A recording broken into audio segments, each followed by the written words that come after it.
Bonjour, ici Virginie, l'auteure de La magie de croire en soi, mon premier livre. J'espère que vous allez bien. J'ai décidé de vous en lire quelques extraits et j'espère que ça vous plaira.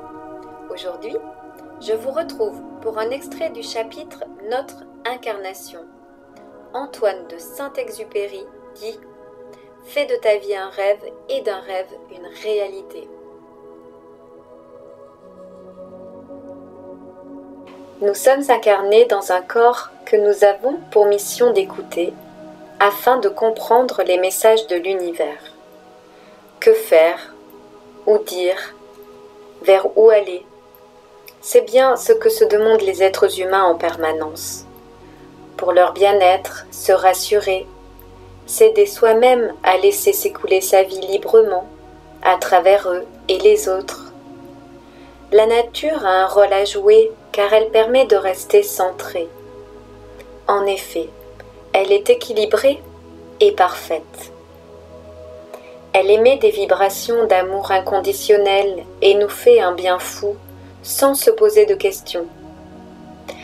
Rester en communion avec elle revient à revenir à la source de qui on est. Pourquoi on est là?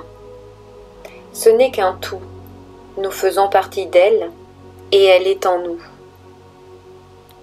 Vivante, abondante, aux couleurs verdoyantes et magnifiques, elle nous parle à travers nos sens. Elle enrichit notre énergie vitale. Elle permet à l'énergie de circuler librement à travers nous.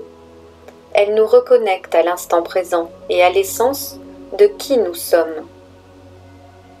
1. Se centrer.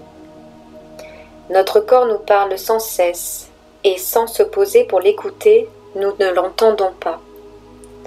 Nous pouvons aussi lui poser des questions. Il nous répondra. Chaque cellule de notre corps est vivante et réagit en symbiose avec les autres pour nous apporter les réponses attendues. Est-ce que cela est bien pour moi?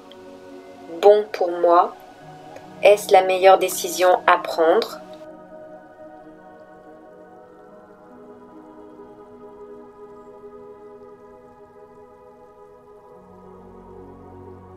Notre image. On devrait savoir se poser et l'entendre au même titre que nous écoutons notre mental. Nous le dénigrons souvent car l'ego collectif a décidé de quoi devait avoir l'air le corps humain.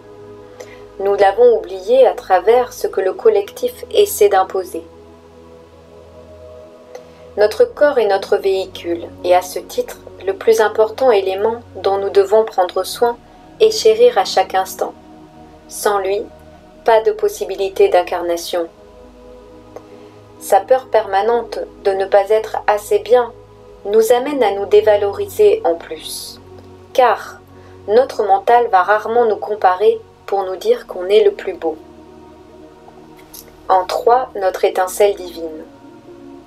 Pourtant nous sommes parfaits et n'avons pas à nous comparer. Notre corps est parfait dans le sens où il nous permet de vivre, sans nous soucier de savoir comment bat notre cœur ou comment on doit faire pour respirer. Une conscience bien plus intelligente que notre mental pourrait l'imaginer s'en occupe. Cette même intelligence gère tout ce dont nous n'avons pas à nous préoccuper pour vivre à travers notre corps.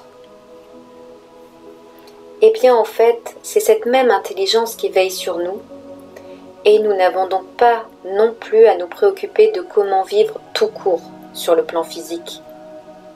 Pourquoi gérerait-elle notre corps et pas le reste de notre vie?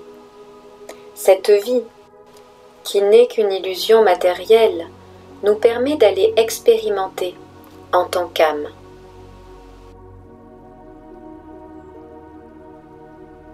Je vous remercie de m'avoir écouté et je vous dis à très bientôt pour un autre extrait. Au revoir.